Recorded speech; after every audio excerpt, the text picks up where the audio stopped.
Hey, look at that guy rolling up in his brand new Mercedes S-Class. Leather seats gleaming, that three-pointed star catching the sunlight like a badge of honor. You're thinking he's got it all figured out, right? But what if I told you that in 5 years, he'll have spent more money keeping that car alive than most people spend on their entire first car? What if I told you that luxury car manufacturers have built an entire empire not on selling you a car, but on selling you a dream that slowly drains your bank account month after month, year after year, with costs so hidden you won't even see them coming until it's too late? Stick around, because what I'm about to reveal will completely change how you look at that BMW, Mercedes, or Audi sitting in your driveway. And hey, if you're ready to pull back the curtain on one of the automotive industry's best-kept secrets, smash that like button right now and subscribe, because we're about to go deep into the rabbit hole. Hey, this is Mark, and you're welcome to AUTOSAYS. So let's start with a question that's going to make you uncomfortable. Why does a simple oil change on a luxury car cost 3 times more than a regular car? I mean, it's still just oil, right? Wrong. See, back in the 1980s, something shifted in the automotive world. Luxury brands like Mercedes-Benz and BMW realized they couldn't just compete on quality anymore, because Japanese manufacturers like Lexus were coming in hot with reliable, well-built cars at lower prices. So what did the Germans do? They got smart, real smart, and they changed the game entirely. They stopped selling cars and started selling exclusivity, prestige, and a lifestyle. But here's where it gets interesting and a little bit sinister. To maintain that exclusivity, they needed to create a moat, a barrier that would keep their brand elevated above the rest. And that moat is built entirely on proprietary technology, specialized tools, and a service network that basically holds your wallet hostage. Think about it like this.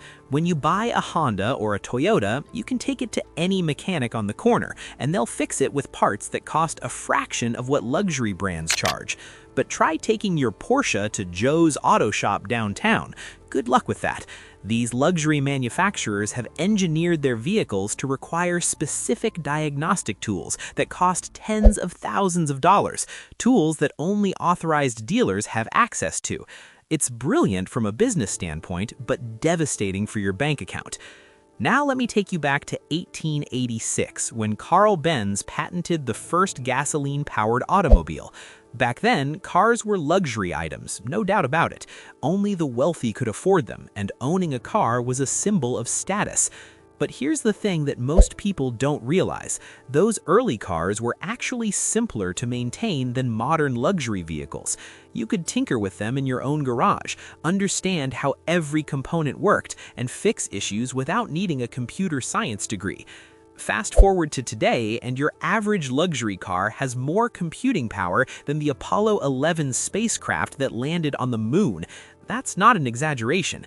A modern BMW has around 50 to 70 electronic control units managing everything from your seat warmers to your suspension to your engine timing. Sounds impressive, right? But what happens when one of those units fails? You're looking at repair bills that would make your mortgage payment look reasonable. And here's the kicker that nobody talks about. These luxury brands design their cars with planned obsolescence in mind. Wait, what does that mean? Let me break it down for you. They know that certain components will fail right around the time your warranty expires. It's not coincidence, it's calculated. The water pump on a BMW typically fails between 60 and 80,000 miles. The air suspension on a Range Rover, same story. These aren't bugs in the system, they're features designed to keep you coming back to the dealership, emptying your pockets for repairs that cost thousands instead of hundreds. But let's talk about depreciation for a second, because this is where luxury car owners really get hammered.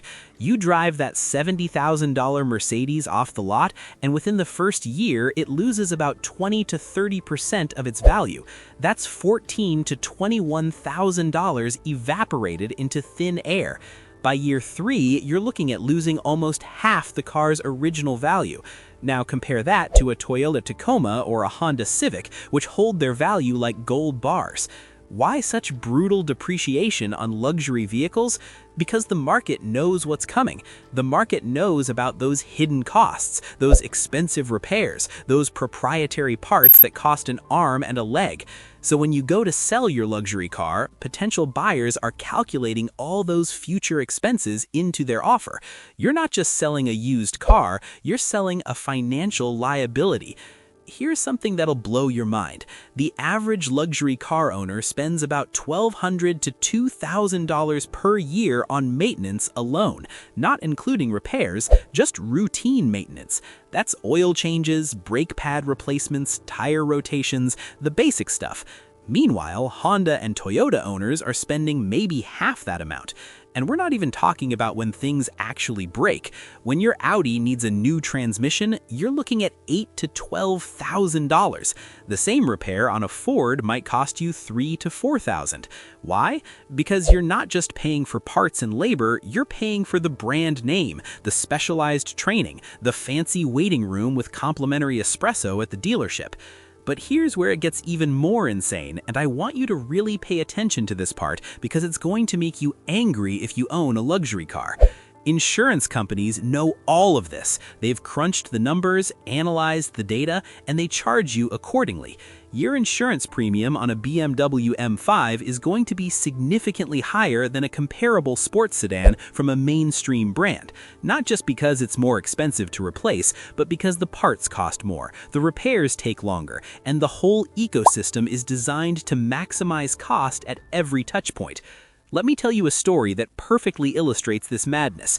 A friend of mine bought a used Maserati Quattroporte for about $30,000. Seemed like a steal, right? Italian luxury, gorgeous styling, all the prestige you could want at a fraction of the original price. Within 6 months, he had spent over $15,000 in repairs. $15,000! The clutch alone cost $7,000 to replace.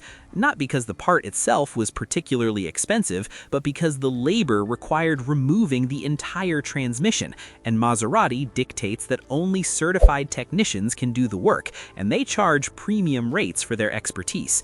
He ended up selling the car at a massive loss and bought a Lexus GS, which he still drives today without any major issues. That's the trap right there. The initial purchase price is seductive, especially on the used market, but the total cost of ownership will absolutely destroy you if you're not prepared. Now let's dig into the psychology of why people still buy these cars despite knowing all this information. It's because luxury car brands aren't selling transportation, they're selling identity. When you pull up in a Mercedes, people make assumptions about you. They assume success, wealth, good taste. It's social signaling at its finest. And the manufacturers know this. Their marketing departments have spent billions of dollars over decades crafting these associations. Think about Mercedes commercials. They never talk about reliability or cost of ownership. They show you successful people living enviable lives. BMW's tagline is the ultimate driving machine, not the most practical financial decision.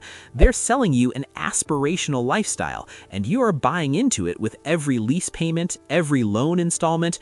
But here's where it gets interesting and a little bit sinister. To maintain that exclusivity, they needed to create a moat, a barrier that would keep their brand elevated above the rest. And that moat is built entirely on proprietary technology, specialized tools, and a service network that basically holds your wallet hostage.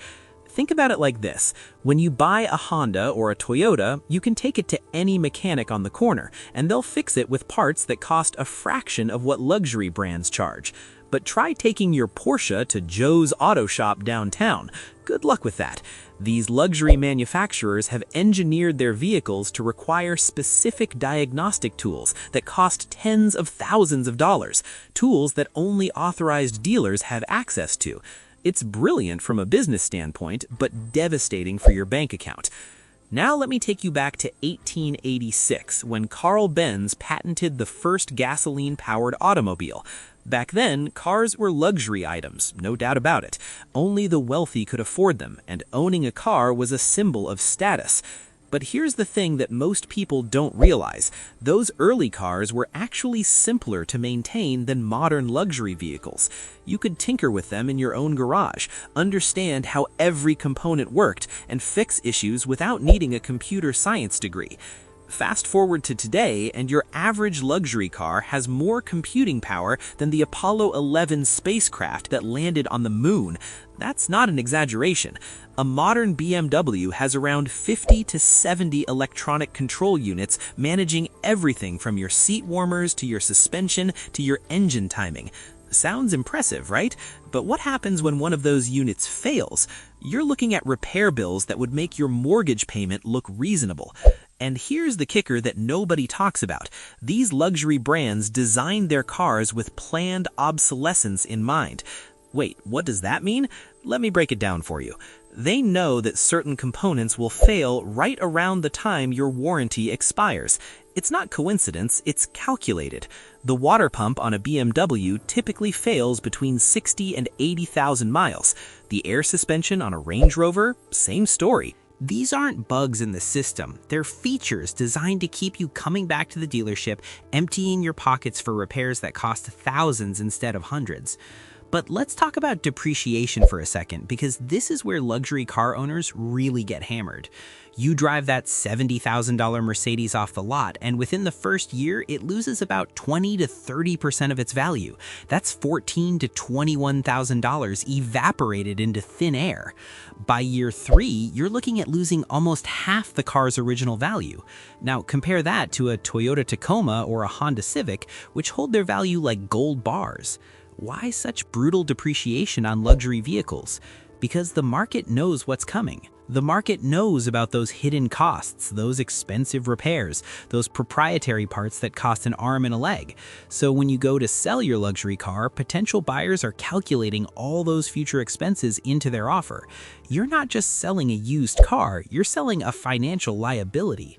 Here's something that'll blow your mind. The average luxury car owner spends about $1,200 to $2,000 per year on maintenance alone, not including repairs, just routine maintenance. That's oil changes, brake pad replacements, tire rotations, the basic stuff.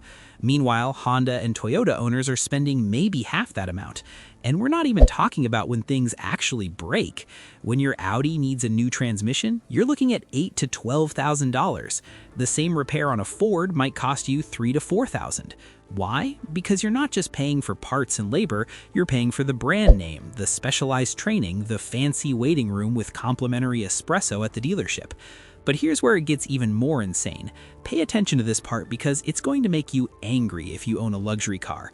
Insurance companies know all of this. They've crunched the numbers, analyzed the data, and they charge you accordingly. Your insurance premium on a BMW M5 is going to be significantly higher than a comparable sports sedan from a mainstream brand, not just because it's more expensive to replace, but because the parts cost more, the repairs take longer, and the whole ecosystem is designed to maximize cost at every touchpoint. Let me tell you a story that perfectly illustrates this madness. A friend of mine bought a used Maserati Quattroporte for about $30,000. Seemed like a steal, right? Italian luxury, gorgeous styling, all the prestige you could want at a fraction of the original price. Within 6 months, he had spent over $15,000 in repairs. $15,000. The clutch alone cost $7,000 to replace, not because the part itself was particularly expensive, but because the labor required removing the entire transmission, and Maserati dictates that only certified technicians can do the work, and they charge premium rates for their expertise.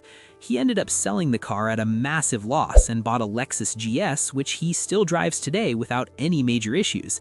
That's the trap right there. The initial purchase price is seductive, especially on the used market, but the total cost of ownership will absolutely destroy you if you're not prepared.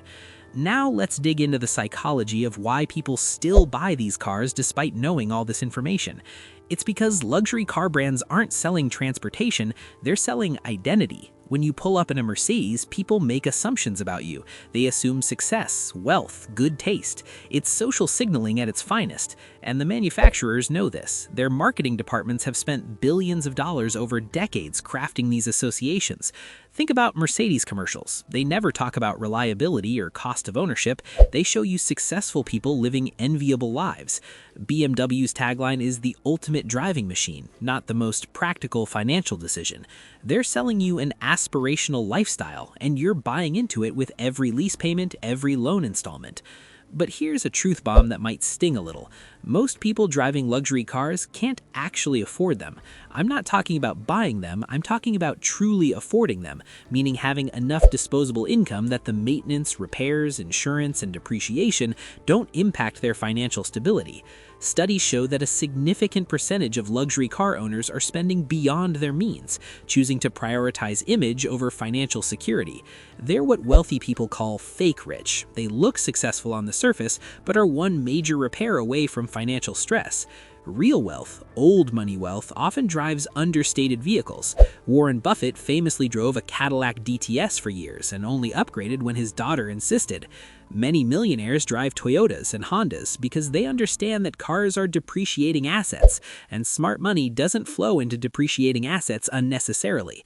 So here's where we need to talk solutions, because I'm not just here to scare you, I'm here to educate you. If you absolutely must have a luxury car, here's how to play the game without getting played. First, never buy new. Let someone else eat that brutal first-year depreciation. Second, always get an extended warranty, and I mean always. The cost of the warranty will seem high until you need it, and trust me, you will need it. Third, set aside a monthly maintenance fund. Treat it like a car payment that never ends. Put $200 a month into a savings account specifically for car repairs. When that transmission fails, you'll thank me.